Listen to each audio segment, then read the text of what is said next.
morning. My name is John Frost, and I have the privilege of representing the appellant, Maricela Figueroa, as the personal representative of the estate of Christopher Cepeda. We have been here before. This case is the second time around.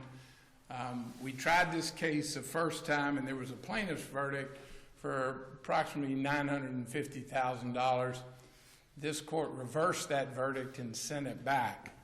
They reversed that verdict on the privilege issue, but in that opinion there's something that is very important, and that is they basically ruled, this court ruled, that the sworn statements of the witnesses to the accident was impeachment testimony that should have been allowed in. The key words being impeachment testimony. The last part of the opinion of this court, written by Judge Black, and says, because the trial court erred as a matter of law in excluding impeachment testimony of key witnesses regarding this issue, we reverse and remand for a new trial.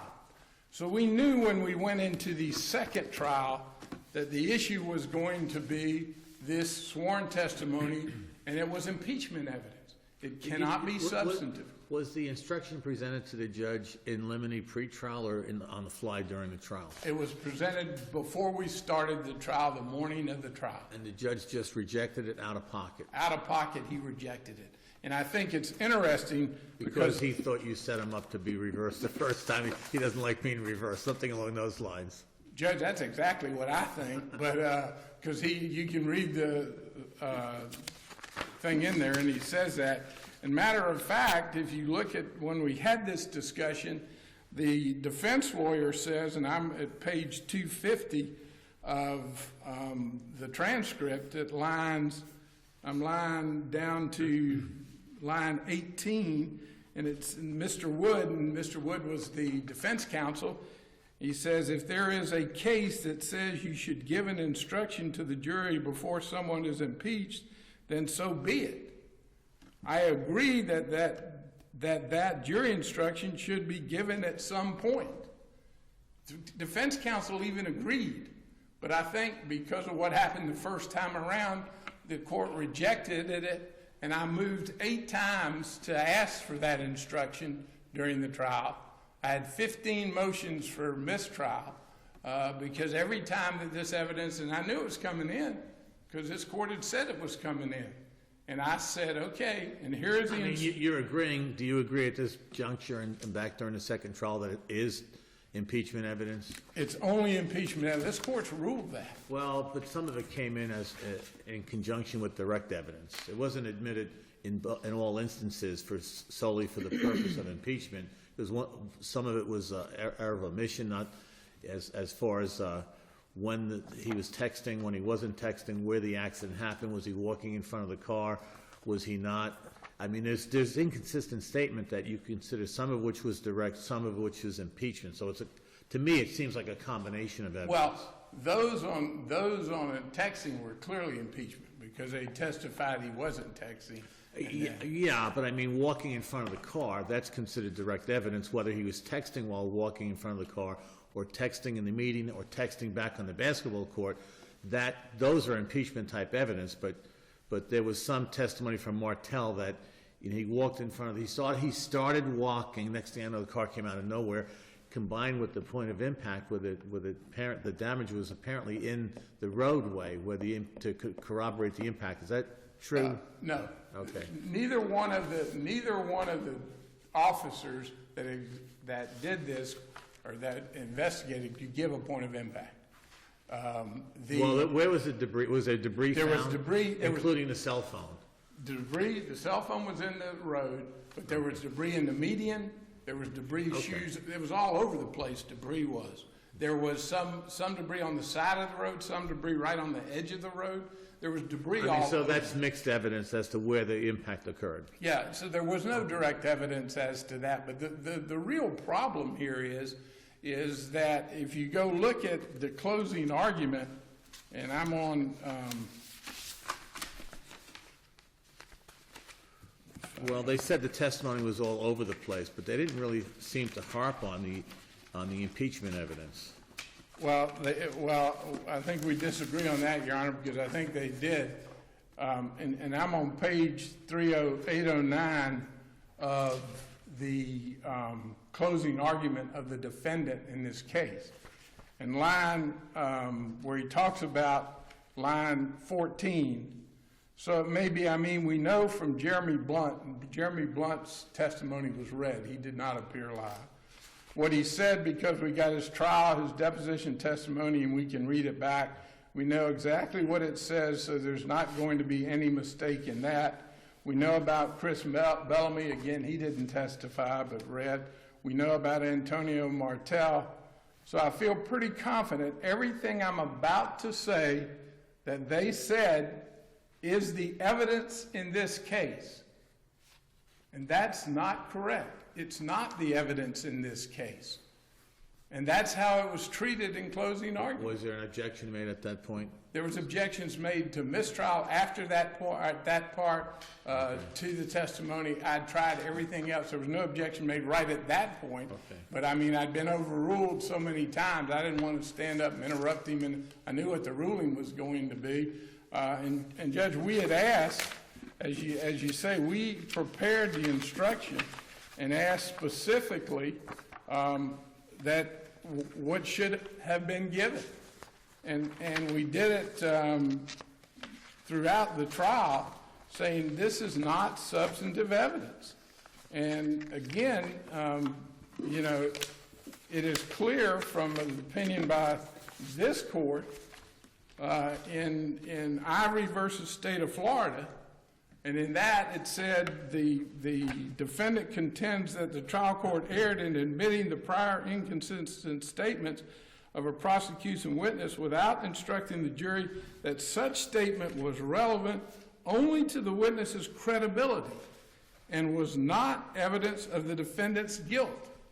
And that's let me ask you a question, because do you agree with that there's a body of case law that says despite not giving the instruction in the totality of the case, that could be considered harmless error? Judge, it's not per se reversible. I don't think there's a case that says it's per se reversible by failing to give the instruction. Failing to give the instruction, all the cases I read say it's reversible if in the case. And I think it's in this case, if you look at how close this case was, here is the jury verdict in this case. This is a blow up of that jury verdict. All right. Here is the verdict. The first time they checked yes. And we don't know if why that happened. Obviously, they felt it was a mistake. They crossed it out. Well, what are you reading into that? Well, I'm reading how close this case was. Here is a yes. Here is a yes. You may say, well, they crossed the wrong box. Well, wait a minute. They went all the way over and put in the amount of damages as it relates to medical. They wrote in the amount of medical damages. So I think what happened is that's how close this case was. And that's why I think the error in this case is so significant. This court gave us a roadmap to retry this case. And we asked for an impeachment instruction that said, you're hereby instructed that the impeachment evidence, which is about to be read or testified to, is not submitted as evidence in defendant's favor to prove the truth of the matter asserted, but is merely offered in effect to call into question the credibility of the witness. And it was denied every time we asked for it. Mr. Frost, I'm concerned about the police officer, Leo, Mr. Rice, his testimony. Would you spend a moment? My understanding is that there's arguably his testimony was nothing more than impeachment and would tend to be in violation of Delgado versus Santos. Anyway, I'm concerned about that issue and I'd like you to spend a moment or two, if you would. Yes, Your Honor, we agree. We addressed it in our brief. That was a question. That wasn't a statement. I know, yeah, no. We addressed that, but I'd like to talk about that too, because what it did, and he was only impeachment. They said, did you talk to the witness about texting? And he said, yes, here's what the witness told me. And it was impeaching what they hadn't even asked before, and it was just a repeat of what they'd reread before. And I think not only is that case important, Judge, that you cited, but Moran also talks about that and talks about it giving a different effect to, I'm sorry, it's Jackson versus State, where it says that, and it's at 961 Southern 2nd, citing Peace versus State at 880 Southern 2nd, and it said, when it reversed the conviction in Jackson because of the admission of a prior inconsistent statement for substantive purposes, the 5th District Court of Appeal acknowledged the impact that admissions of a prior inconsistent statement through a law enforcement officer may have, what it may have.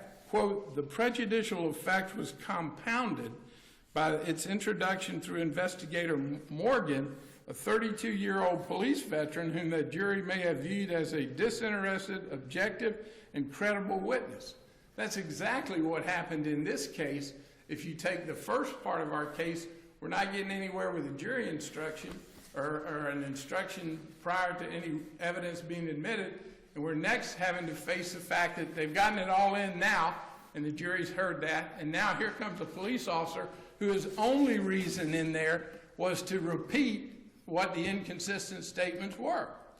And I think that compounded the issue that we're talking about here, Your Honor, that we're talking about the fact that there was nowhere in this case that we could have gotten anything that says, hey, this is inconsistent statements. They're not going to prove the truth of the matter asserted.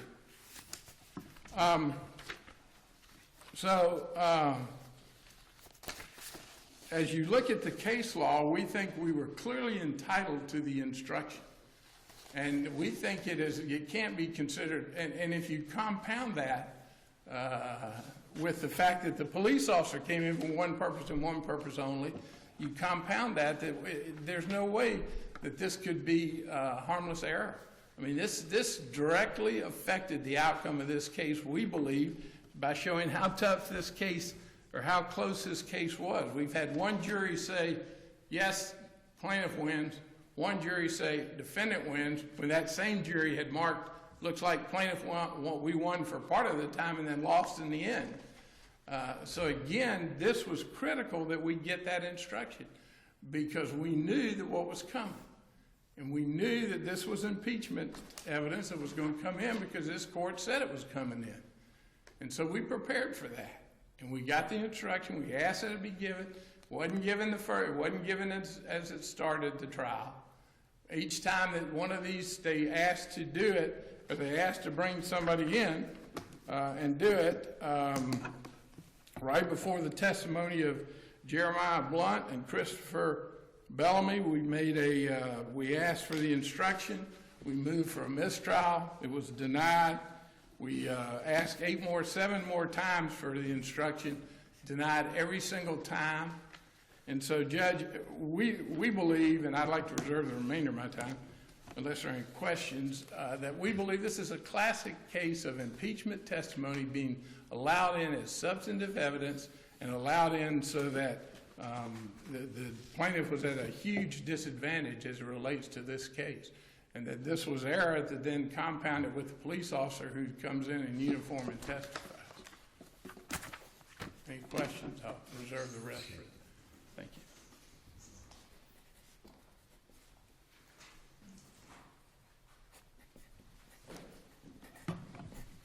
May it please the court, Mark Tinker on behalf of the Sotilaros. I'd like to begin with the question that you just asked Judge Casanueva about the deputy coming in and testifying. And I think the Sotilaros counsel and Judge Self were very clear on what this was, is most of the boys, when they were confronted with their prior inconsistent statements, admitted. They said, oh yes, I do remember telling the deputy that. 2 did not. One, I believe it was Bellamy, and I forget who the other one was. They were asked, did you tell the officer this right after the accident? And they said, no, I don't remember saying that. And the evidence code, section 90.614, says if a witness denies making or does not distinctly admit making a prior inconsistent statement, extrinsic evidence of such statement is admissible. Well, is it kind of the law of the case anyway, that this is impeachment evidence? Hasn't that been ruled upon? I believe so, yes. So my question, did it come in as impeachment evidence or as substantive evidence, which is what Mr. Frost is arguing? The way that I read it, it was impeachment evidence, and that's the way that it was argued in closing argument. As I believe you said, counsel said, well, these boys, their testimony is all over the place. What he used is the testimony of his own client, Ms. Sottilaro, who said, I was driving along and he stepped out in the roadway right in front of me. I tried to hit my brakes, but I couldn't stop. That's even in this court's prior opinion. There was the physical evidence of the debris in the roadway.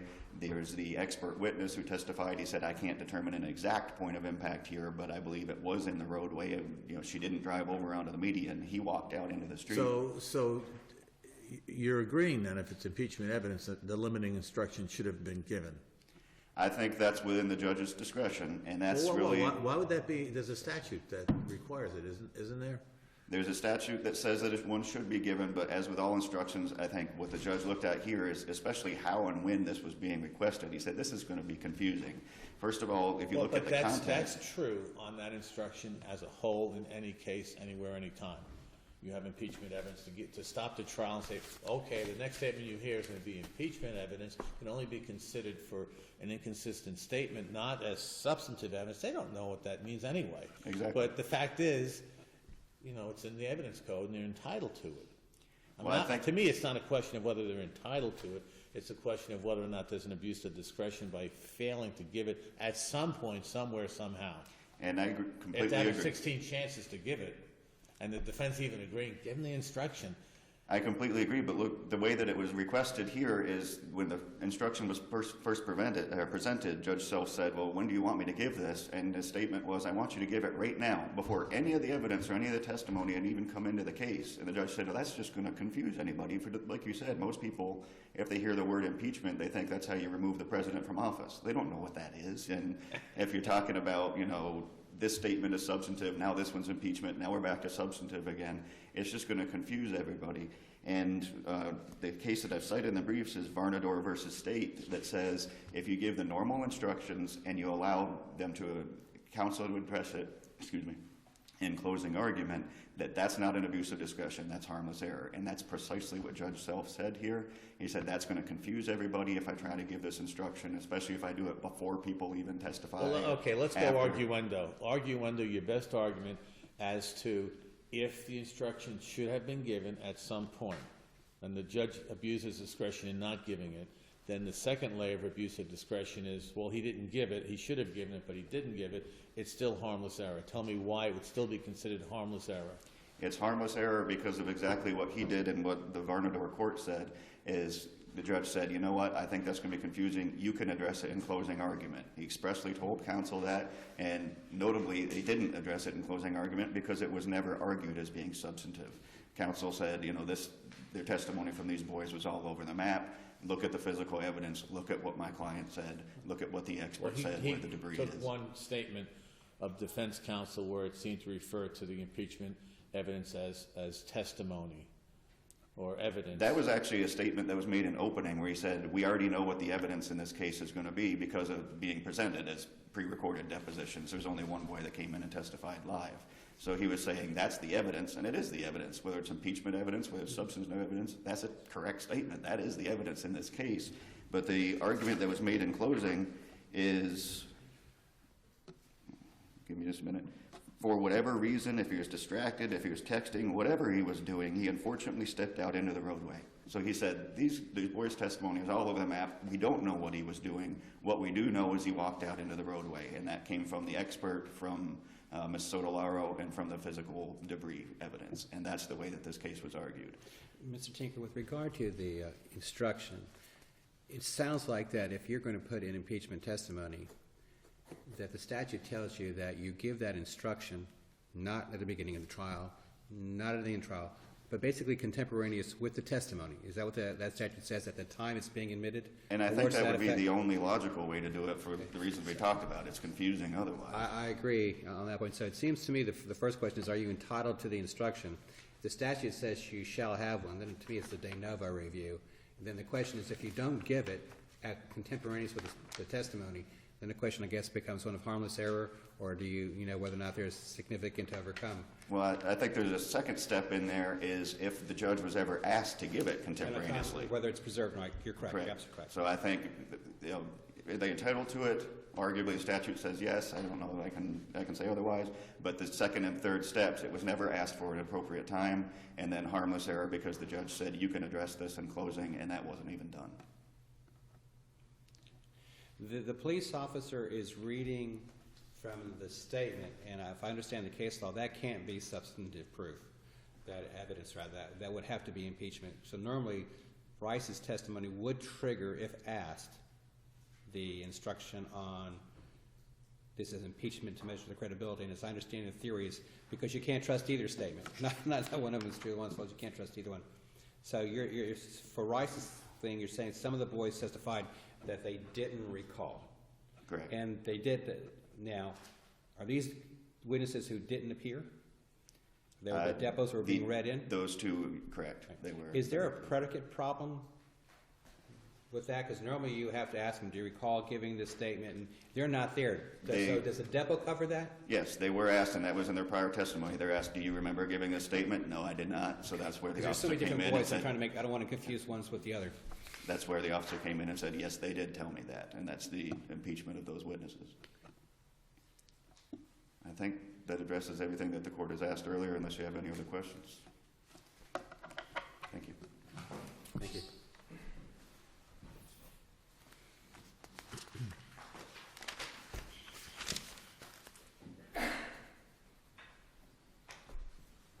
Judge, to finish up on your question, the instruction was asked to be given many times before the witnesses testified, especially on Deputy Rice. If you look on, there is a discussion before Deputy Rice testifies. There's a bench conference at 7:01, 7:08. Impeachment instruction asked for and a motion for mistrial while Rice testified. It was asked almost every time before one of these witnesses, in addition to being asked back at the start and being asked at the other time. It was asked every single time. The point being, Judge, and that we think it's a de novo review, not just an abuse of discretion review, and I think that is even said in the first of these cases, and I'm looking at page 4 of the opinion in the first Sottilaro case, where it says, typically a trial court's ruling on the admissibility of evidence is subject to an abuse of discretion standard of review. However, a court's discretion is limited by the evidence code and applicable case law. A court's erroneous interpretation of these authorities is subject to a de novo review. And in this case, he misinterpreted 9107, which says you have to give this instruction. 9107, you ask the question, Judge, in their statute, and that's it. 9107 says you have to give this instruction. And doesn't it say you give it at the time of the testimony? It doesn't really clearly Before, say. probably usually afterwards or before, but it's usually while that witness is on the stand. I think the very last phraseology of the statute, but Yeah, it says, it doesn't say, I had it here and I just lost my we note. can always look it up. Yeah, I just had it. But what I'm saying is, yeah, what it says, Judge, is when evidence that is admissible as to one party or for one purpose, but inadmissible as to another party or for another purpose is admitted, the court upon request shall restrict such evidence to its proper scope and so inform the jury at the time it is admitted. Yes, sir. And Judge, and those were asked for at the time they were admitted. They were, I mean, it got denied. It wasn't going to be given anyway. But I knew that and I think there is case law that says I didn't even have to do that once I knew that I had been denied originally, that I have to give the judge the opportunity to correct that mistake, which I did do. But again, I think after the first time, I think I didn't have to do it again. The other point we're talking about is that when you look at that I don't believe that impeachment testimony is evidence.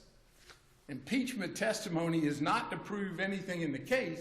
It's only to discuss the credibility of a witness. Well, let me ask you a question. There's a specific exchange during the trial that's in the transcript where you said, Judge, can I get a ruling as to whether or not impeachment testimony can come in as substantive evidence or not substantive evidence?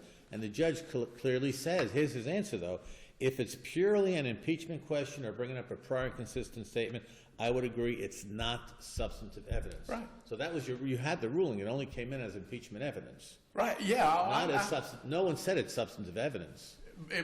Yeah, right, but the argument here was made that it is evidence, impeachment is evidence. It's not evidence. Well, why is it called impeachment evidence? That sounds like an oxymoron. It is, because if you read Earhart, what Earhart says is, you're not trying to say that what they said was true, or that was true, or this was true. What you're saying is, don't believe anything he says. Right. And So that's what isn't that what they argued, though, in closing? No. You don't think they argued that the Not- testimony's not- all over the place? But he specifically says, after he mentions those three boys, he specifically says that's what the evidence is. That's not the evidence. So if he said that's and that's backed up by evidence and impeachment evidence, that would have been okay? I don't think, again, we're maybe arguing Semantics, semantics right. about evidence. If he'd have said, look, what the boys said, you don't know who you can believe, or you can't believe anything they say, that's a different story. But he didn't say you can't believe anything they say. He used what they said as substantive evidence in his closing argument. He referenced it as substantive evidence. He had to reference it if he said they're all over the board, so don't believe anything they say. But he didn't physically use the word substantive evidence. He used the word evidence. Okay, that's fair. I mean, he specifically, here it is. He says, and he talked about all the boys, and then he says, we know about Martell, we know about Bellamy. I'm pretty confident that everything I'm about to say that they said is the evidence in this case. And that was in closing, not in opening. That was in closing. After we'd gone through all this, and he had to know, based on what this court had ruled, that it was all impeachment evidence. And he also said the first time, when we first talked about that instruction, Judge, you ought to give it at some time. But the judge never gave it. I mean, Judge, I think you hit the nail on the head that he made the determination. He thought he got set up in the first time on the privilege issue, and therefore he wasn't about to listen to me on what the law was as it relates to impeachment evidence. It wasn't going to happen. And I mean, I gave him the cases. I gave him the case out of this court, which clearly says that. Says you've got to give that instruction sometime. And he didn't give it. And I think that's highly prejudicial to my case for my client here who's lost a son, who, if we're going to try this case, let's try it right. I accept the fact the court said it's going to come in as impeachment evidence. So I prepared to say, okay, if it's coming in, I want this jury instruction because I think I'm entitled to it under the law.